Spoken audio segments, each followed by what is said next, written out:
Hi everyone, welcome back to my channel. My name is Amber and this is going to be a very chatty video talking about the state of my Netgalley and Edelweiss accounts. So it's not really a state, I'm not really too bothered about it. I just wanted to do some more regular ARC check-ins like I was doing last year, and then I kind of fell off the wagon with that, I suppose, because of the fact that I was moving house and I had a lot of things going on. So I'm back. I'm going to hopefully try to do these every other month to try to hold myself accountable. I'm going to be honest, I don't really mind how many Netgalley e-arcs and things I have to read because I'm excited about the books that I've requested and I am getting through them steadily. There are just kind of occasions where I go on a bit of a spree, and so occasionally my percentage and my ratio look a bit odd. So I just wanted to talk that through today. I also might do a discussion video on kind of advanced readers copies and book bloggers and booktubers and kind of the ins and outs of that, I guess, and how people often feel guilty about having too many to read. People feel pressured and yet they still request them. I don't know,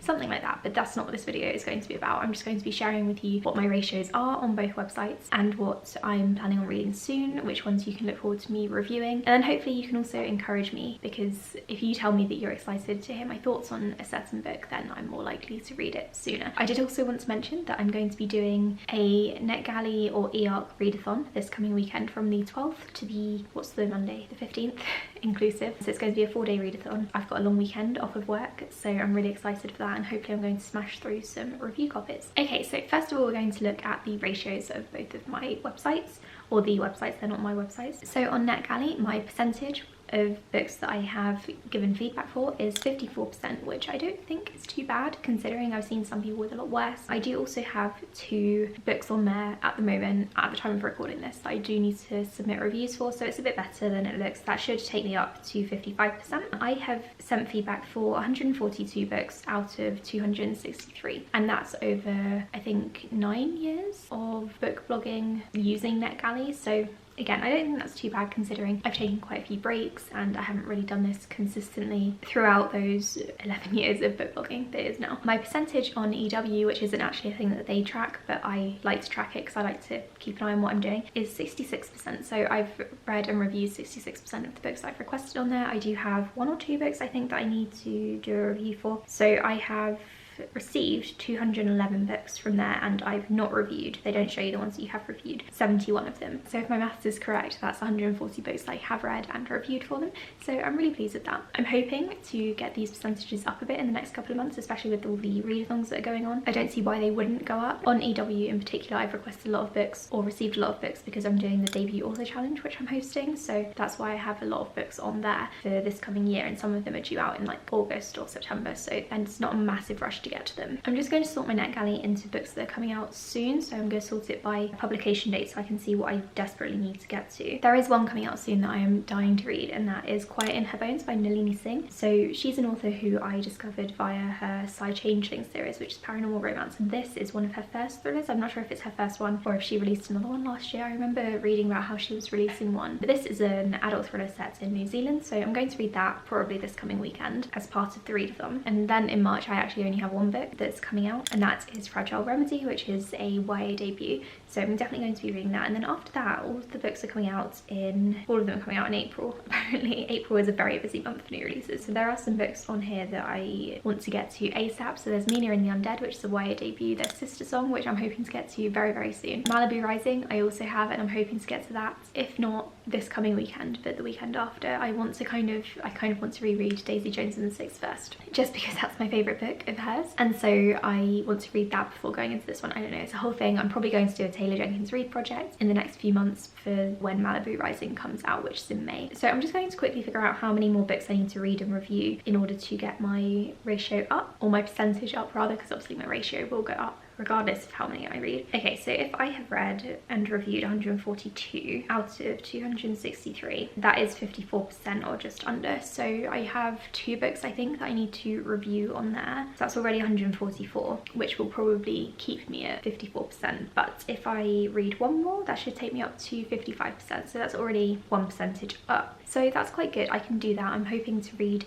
at least 3 more books very, very soon, hopefully this coming weekend for the readathon that I'm doing. I would love it if I could read maybe 3 or 4 books, and I'm also not going to request any more either for the rest of the month, so that should definitely help me. And then as for EW, so if I have read 140 out of to 11, that's 66%, and 142 would take me up to 67%, so I only need to read 2-ish books for EW to get my percentage up. And again, this isn't something that EW actually tracks, it's just something that I want to track just for like my own good, and so that I know that I am on track to read and review these books, because that's why I'm requesting them, so that I can promote them and things. That's also why I'm doing this video, because if I don't get around to some of these books for a while, at least I will have promoted them somewhat. The publishers won't be mad at me. I also wanted to quickly look at the books that I have coming out, or the ones that I've received from EW that are coming out soon, and just so I can give you guys an idea of what to expect. I don't actually have too many that are coming out in the near future, but one of the ones I'm really excited for is With You All The Way by Cynthia Han. This is coming out at the end of March, I believe. But other than that one book, I actually don't have any other books coming out until April. One of the ones I'm really excited for is Pride and Premeditation, which is the first book in the Jane Austen murder mysteries, I think. This is another YA debut. I've also got Witches Steeped in Gold, which I'm so excited for. This one is a YA fantasy debut. Realm Breaker by Victoria Aveyard, who wrote the Red Queen series, which I really enjoyed. It was trashy, it was fun, and I'm hoping this one's going to be really good as well. I have Don't Breathe a Word, which is YA historical romance, it says here. Let me see what this is about, because I can't actually remember. Okay, so it says it's perfect for fans of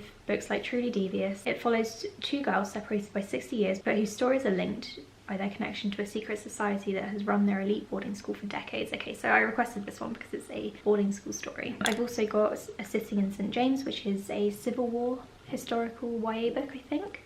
Let me click on that one too. Okay, so this one is perhaps not a debut, but it does sound really good. So it says here it's a memorable story about one white family and the enslaved people who work for them. It's essential reading for teens and adults who are grappling with our country's history of racism. So our country is the US, not the UK. It's set in 1860 in Louisiana, and this woman is telling stories that span generations. So I think it's like a generational story type of thing, and oh, I love those. It's gonna be so good, I know it. And then the other one that I'm also really excited for is An Emotion of Great Delight by Tahira Mafi, which is her next YA contemporary book. She's released one so far and I adored it. I gave it 4 stars. I think it was based on her own dealings with Islamophobia, and this one sounds very similar. It says that this one is about a single Muslim family in the wake of 9/11, about a child of immigrants forging a blurry identity, falling in love and finding hope in the midst of a modern war. So it sets in 2003, just as the US is about to go to war with Iraq, and I think about how like US politics are evolving, and probably global politics as well. So I adored her previous book. Like I said, I didn't like Shatter Me, and that whole dystopian series was just a bit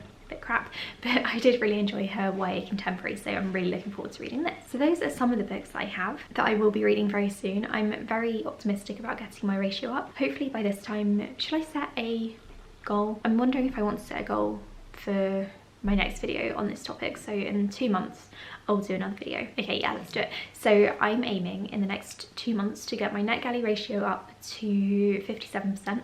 Let's be ambitious. And my EW ratio up to 70. I reckon I can do it. I think that is quite ambitious for me, but if I don't request too many books, then I do think I can manage that, especially because the UK is still in lockdown and I'm going to be doing lots of readathons and sprints and all that kind of thing, so that should be really good. Like I said at the beginning, I'm not too kind of stressed about my Netgalley and EW TBRs. I'm really grateful that the publishers have given me these books to read and promote for free. It's just I only have so much time, obviously, and who knows where we're going to be in the next couple of months, because things are changing so swiftly. It could all change again and I might suddenly have no time at all, and there's no way of predicting that. So yeah, like I said, I'm not getting stressed, but I would really like to get my ratio and percentages up, just so that I can give these books the attention that they deserve, especially because a lot of them are debut authors. Thank you so much for watching this video. I hope you found it interesting. If you've got any questions about Netgalley or EW, then do let me know in the comments below and I'll try my best to answer them. I've been using both websites since pretty much when they opened up, whenever that was. Netgalley was probably about 10 years ago, EW was slightly after that, so maybe 8 years, and I have success on both and I really enjoy using both and connecting with publishers and authors through those sites. I have already released one video on how to use Netgalley. I could always do one on how to use EW, because I know that site does confuse people quite a bit, and then if you like, I could also do a more in-depth Netgalley video if you want. If you'll find that useful, let me know in the comments below. Thank you so much for watching this video and I'll speak to you all in the next one. Bye.